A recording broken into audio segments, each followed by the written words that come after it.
kapan kita berapa lama kita perlu menyimpan bahan bakar sisa nuklir itu, kita bisa melihat perlu ratusan ribu tahun baru dia cukup aman untuk manusia. Gitu. Persentase listrik dunia yang disediakan oleh nuklir cenderung menurun. Potensi energi terbarukan kita sangat berlimpah. Kita memiliki potensi energi air, potensi energi panas matahari atau energi surya, potensi energi panas bumi, potensi energi angin, dan potensi energi air laut ataupun bioenergi. Pengembangan EBT pasti membutuhkan yang namanya lahan. Pengadaan lahan secara umum itu tidak serta-merta sangat mudah dilepaskan, apalagi pengadaan tersebut dipergunakan untuk kepentingan. Kemudian biaya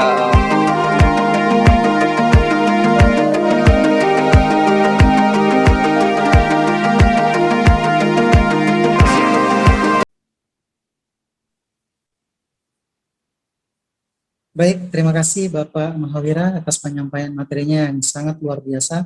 Tadi membahas terkait dengan kelemahan draft Undang-Undang RUU EBT versi 25 tanggal 25 bulan 1 2021 dan juga membahas terkait dengan potensi pengelolaan dan juga pemanfaatan energi baru terbarukan.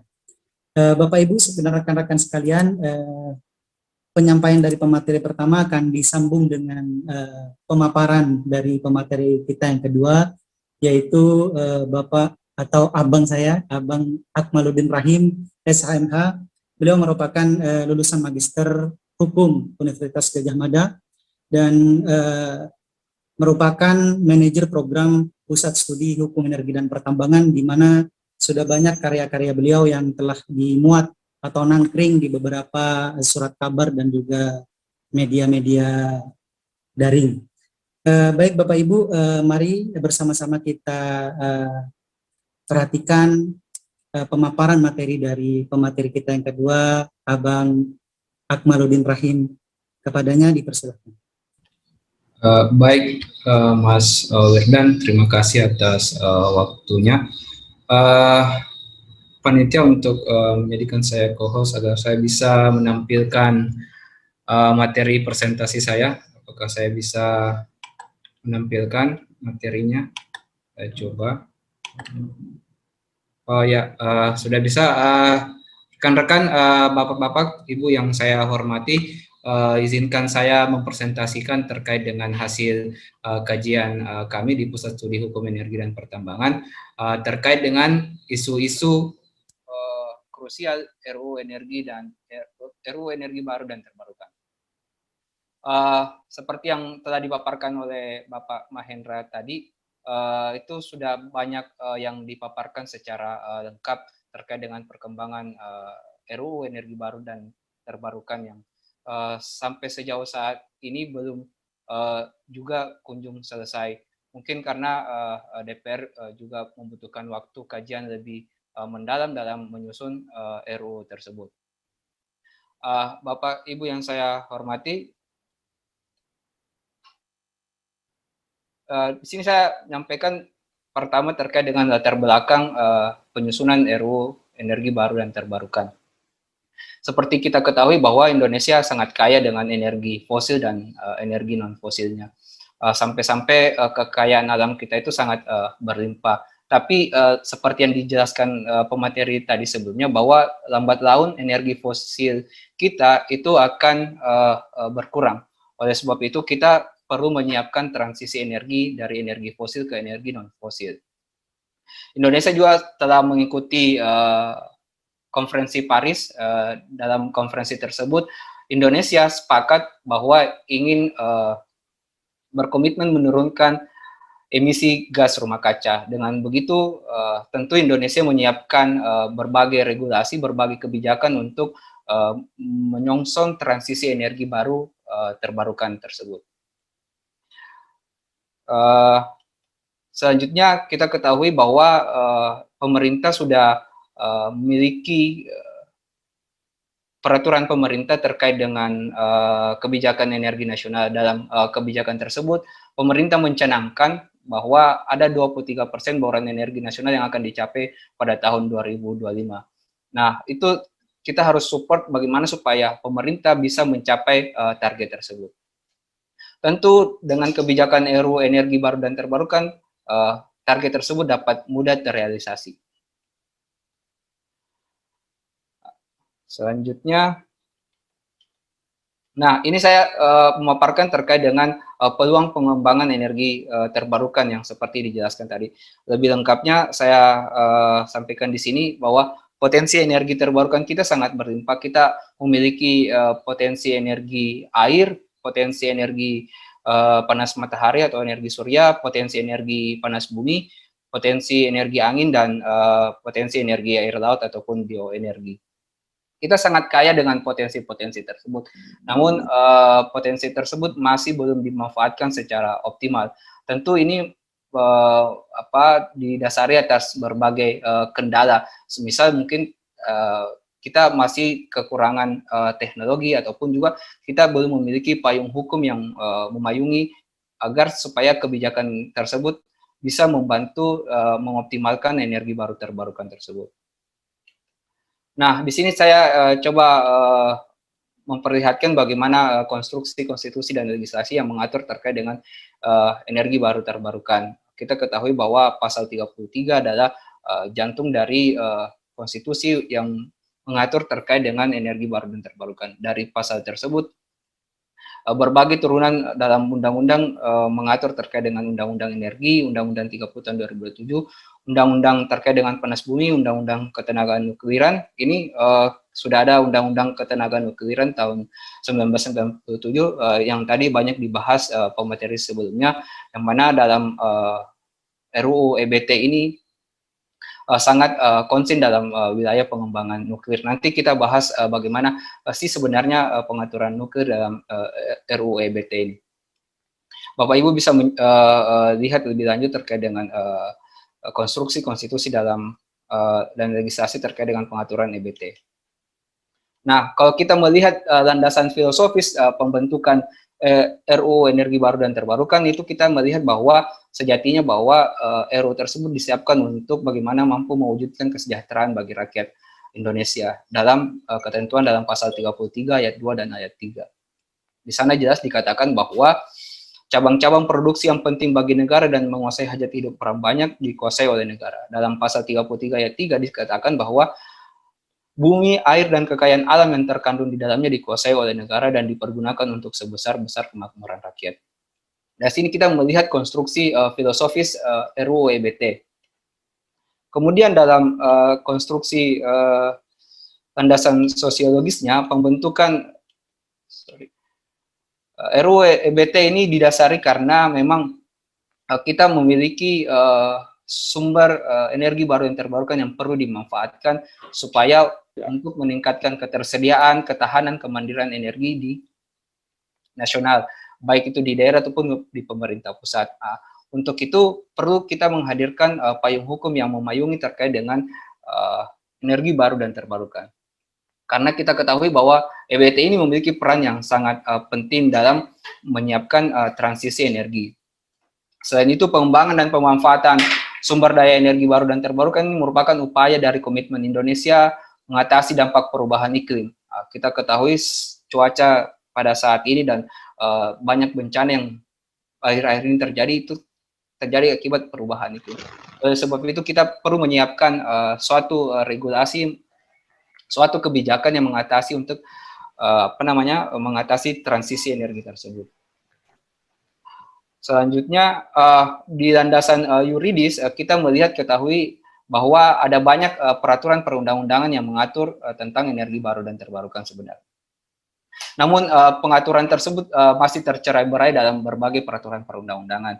Dalam undang-undang energi saja kita ketahui ada banyak ketentuan yang mengatur terkait dengan energi baru dan terbarukan. Dalam undang-undang panas bumi pun demikian. Dalam peraturan di bawah undang-undang juga kita melihat ada peraturan Presiden nomor 74 tahun 2014 tentang kebijakan energi nasional. Juga ada peraturan Presiden tentang rencana umum energi nasional. Juga ada peraturan pemerintah tentang konservasi energi.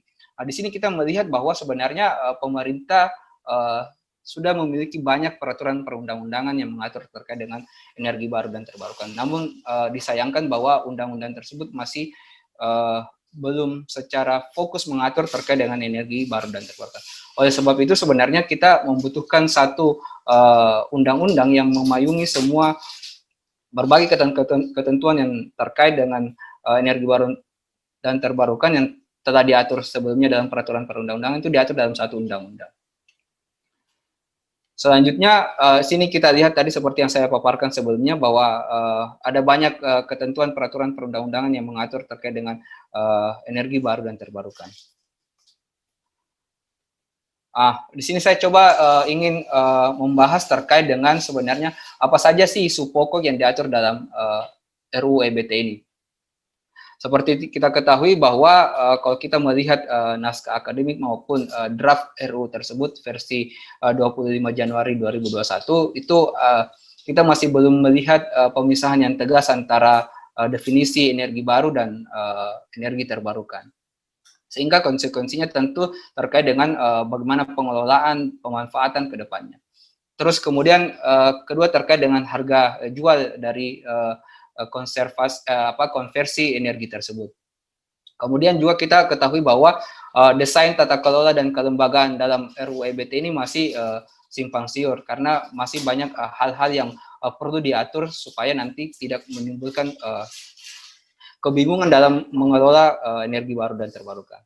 Kemudian ada insentif terhadap badan usaha dan pengguna, juga terkait dengan desain kebijakan subsidi energi, bagaimana hasil dari konversi energi baru terbarukan ini dalam melakukan subsidi energi. Terus juga ada terkait dengan dana energi baru terbarukan dan pembagian kewenangan antara pemerintah daerah dan pemerintah pusat. Ini juga penting yang sampai saat ini menjadi fokus beberapa kementerian, bagaimana supaya sebenarnya pemerintah daerah memiliki peran yang lebih dalam RUU EBT tersebut. Nah, di sini saya memberikan beberapa catatan terkait dengan isu-isu krusial dalam RUU EBT. Pertama terkait dengan konsep hak menguasai negara dalam RUU EBT. Ini penting dan kita sebagai seorang hukum perlu mengetahui betul bahwa dalam Undang-Undang Energi Baru dan dalam RUU Energi Baru dan Terbarukan itu disebutkan bahwa sumber daya alam yang strategis yang menguasai hajat hidup orang banyak dikuasai oleh negara dan untuk sebesar-besarnya kemakmuran rakyat sesuai dengan Undang-Undang Dasar. Padahal kita ketahui bahwa RUU EBT ini mengatur terkait dengan apa itu energi baru, apa itu energi terbarukan. Apakah semua dalam jenis energi baru dan energi terbarukan tersebut dikategorikan dalam sumber daya alam yang strategis. Padahal kan dalam Undang-Undang Energi sudah disebutkan secara jelas dan tegas bahwa sumber energi fosil, panas bumi, hidro skala besar dan sumber energi nuklir itu adalah masuk kategori dikuasai oleh negara dan dimanfaatkan untuk sebesar-besar kemakmuran rakyat. Sementara terkait dengan ketentuan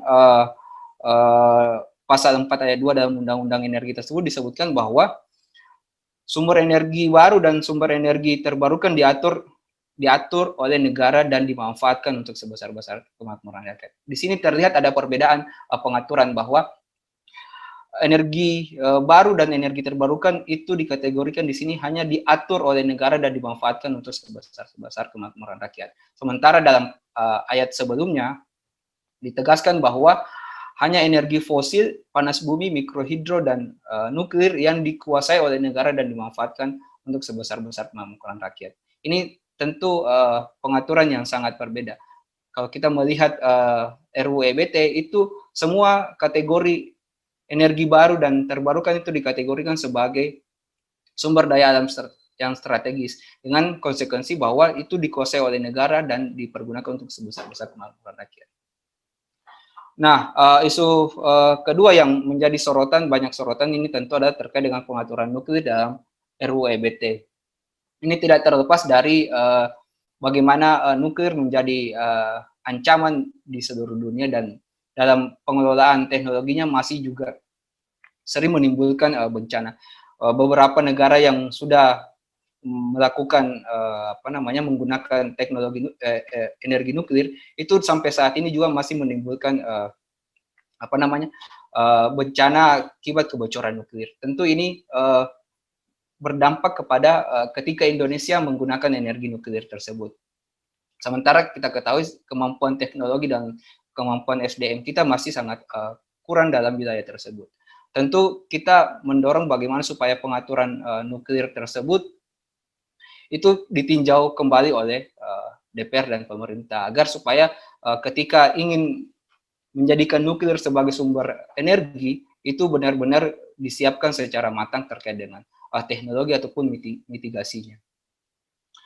Selanjutnya terkait dengan peran dan kewenangan pemerintah daerah. Di sini saya melihat bahwa dalam RUU EBT ini belum sepenuhnya memberikan kewenangan kepada pemerintah daerah dalam melakukan pengelolaan, pengembangan, dan pemanfaatan. Selain itu juga belum ada pengaturan yang secara tegas bagaimana pemerintah daerah diberikan kewenangan dalam melakukan pengawasan dan pembinaan.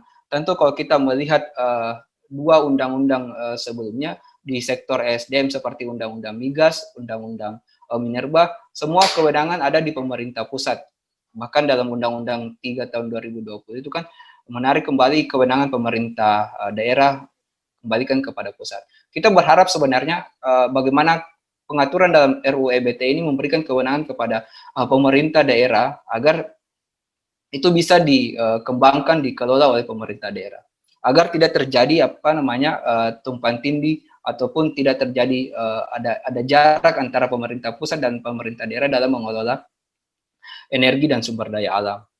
Kemudian terkait dengan mekanisme pengelolaan dana EBT ini yang saya temukan dalam pasal 53 ayat 4 RUU EBT. Di sana disebutkan bahwa energi baru dan terbarukan sebagaimana dimaksud pada ayat 4 dikelola oleh menteri dan menteri yang menyelenggarakan perusahaan pemerintahan di bidang keuangan. Di sini ada perbedaan pengelolaan dana keuangan, pengelolaan dana EBT antara Menteri ESDM atau Menteri Keuangan. Tentu dalam perjalanannya kita dapat melihat bahwa ini akan menimbulkan konflik dalam pelaksanaan ketika dana pengelolaan EBT itu dikelola oleh dua kementerian. Sebaiknya hal tersebut dipisahkan. Kemudian ini tantangan yang coba kami tabulasi dalam pengembangan EBT. Itu tadi sekilas terkait dengan isu-isu krusial dalam RUU EBT. Ini tantangan seperti kita ketahui bahwa pengembangan EBT pasti membutuhkan yang namanya lahan. Pengadaan lahan secara umum itu tidak serta-merta sangat mudah dilepaskan, apalagi pengadaan tersebut dipergunakan untuk kepentingan umum. Kemudian biaya investasi yang sangat mahal, akses kepada teknologi yang efisien, dan berbagai tantangan yang lainnya Bapak Ibu bisa melihat dalam materi presentasi ini. Nah, apa yang kami temukan dalam mengkaji RUU EBT ini dalam naskah akademik ataupun dalam berbagai hasil kajian lainnya, pertama terkait dengan ada paradigma yang semisal di Korea Selatan itu menerapkan paradigma New Administration Energy Initiative. Artinya bahwa dalam kebijakan pemerintahan di Korea Selatan itu menerapkan satu paradigma bagaimana supaya kebijakan tersebut diarahkan bagaimana agar memiliki mengarah kepada energi inisiatif. Jadi seluruh tata kelola administrasi ataupun kebijakan yang akan dikeluarkan itu mengacu pada paradigma tadi. Kemudian perlunya menerapkan prinsip-prinsip dalam hukum energi. Ada beberapa prinsip di sini, ada 7 prinsip seperti kita ketahui. Ada prinsip National Resource Sovereignty, ini terkait dengan kedaulatan pengelolaan sumber daya alam. Ini kedua terkait dengan akses kepada pelayanan energi modern. Ini ketiga terkait dengan keadilan energi, dan seterusnya. Bapak Ibu bisa mencermati materi tersebut. Kemudian yang paling penting untuk didorong adalah terkait dengan bagaimana mengoptimalisasi peran pemerintah daerah. Karena sejatinya bahwa pengelolaan energi baru dan terbarukan ini sangat bersentuhan langsung oleh pemerintah daerah. Panas bumi, ada banyak potensi yang tersebar dalam provinsi yang ada di Indonesia. Karena kita memiliki gunung-gunung berapi yang dari situ kita memiliki potensi panas bumi. Nah, ini penutup dari saya terkait dengan apa saja poin-poin penting yang perlu didorong dan diberikan masukan kepada pemangku kepentingan, pembuat kebijakan untuk bagaimana supaya energi baru dan terbarukan ini segera disahkan, tapi catatan bahwa poin-poin penting yang kita kritisi dan berbagai kalangan kritisi itu mendapatkan perbaikan ataupun kembali ditinjau dengan catatan ada perbaikan dalam rancangan undang-undang EBT tersebut. Semisal pertama kita mendorong supaya dasar hukum atau kebijakan di bidang RUU energi baru dan terbarukan ini segera disahkan, karena dengan itu kita memiliki payung hukum untuk melakukan pengembangan program energi baru dan terbarukan. Kemudian terkait dengan finansial, tentu dalam pengembangan program energi baru dan terbarukan ini membutuhkan finansial, artinya kita membutuhkan investasi yang tinggi dan tentu ini membutuhkan modal besar. Bagaimana supaya energi baru dan terbarukan segera dapat terrealisasi. Kemudian terkait dengan teknologi, ini kita juga tentu butuhkan bagaimana kemampuan teknologi kita dalam menyiapkan energi baru dan terbarukan. Karena energi baru dan terbarukan ini sangat rentan dengan penggunaan teknologi. Kemudian terkait dengan pengembangan kapasitas, ini terkait dengan SDM, bagaimana supaya masyarakat di daerah khususnya itu memiliki kesiapan dan pemahaman khusus terhadap pengembangan energi baru dan terbarukan. Kemudian perlu saya pertegas di sini bahwa arah pengembangan EBT ini memang harus diperjelas. Apakah yang ingin dikembangkan terlebih dahulu adalah energi baru atau energi terbarukan? Sebaiknya kalau melihat potensi yang ada, sebaiknya Indonesia mengembangkan terlebih dahulu adalah energi terbarukan. Karena kita sangat kaya dalam potensi tersebut. Tadi presentasi pertama juga sangat menyoroti bagaimana sebaiknya kita mengembangkan energi terbarukan. Kemudian terkait dengan political will pemerintah, kita mendorong supaya bagaimana pemerintah ini memiliki keinginan yang kuat dalam pengembangan energi baru dan terbarukan. Mulai dari kebijakan pemerintah pusat sampai pemerintah daerah, bagaimana supaya kebijakan-kebijakan tersebut pro terhadap energi baru dan terbarukan. Dengan begitu, program tersebut dapat diimplementasi, program tersebut dapat direalisasikan. Tanpa adanya keinginan kuat dari pemerintah, mustahil program tersebut dapat diterapkan. Ini lagi-lagi kami menyoroti terkait dengan peran pemerintah daerah dalam tata kelola EBT, karena daerah sangat bersentuhan langsung terkait dengan pengembangan EBT tersebut. Karena kita ketahui juga masih banyak daerah yang belum dialiri listrik. Dengan itu kita mendorong bahwa daerah-daerah tersebut itu diberikan kewenangan yang sepenuhnya untuk mengembangkan energi baru dan terbarukan. Kemudian terkait dengan pemanfaatan nuklir dalam RUU EBT ini sebaiknya perlu ditinjau ulang, karena sebenarnya sudah ada dalam Undang-Undang 10 tahun 1997 terkait dengan ketenagaan nukliran. Sebaiknya pengaturan nuklir dalam RUU EBT dikembalikan saja dalam Undang-Undang 10 tahun 1997, atau sebaiknya Undang-Undang Ketenagaan Nukliran ini yang direvisi agar mengakomodasi terkait dengan ketentuan-ketentuan nuklir yang ada di dalam RUU EBT. Kemudian terkait dengan sosialisasi pemerintah, kita mengharapkan bahwa pemerintah itu melakukan sosialisasi yang sangat maksimal untuk pengembangan energi baru dan terbarukan. Minimal pemerintah melakukan sosialisasi yang optimal dalam konservasi energi, karena dengan itu kita bisa menyiapkan bagaimana pemerintah daerah itu dapat mengembangkan energi baru terbarukan dengan melakukan konservasi energi terlebih dahulu. Terus yang perlu kita dorong adalah terkait dengan paradigma keberlanjutan dan energi bersih. Dengan begitu kita mampu sebenarnya bagaimana masyarakat ataupun pemangku kebijakan itu memiliki satu paradigma yang utuh terkait dengan pengelolaan dan pemanfaatan energi bersih. Karena dengan begitu kita dapat menjaga iklim kita, dapat menjaga hidup kita ke depannya. Saya pikir ini beberapa materi presentasi dari kami terkait dengan isu-isu krusial dalam RUU Energi Baru dan Terbarukan. Selanjutnya saya kembalikan kepada moderator.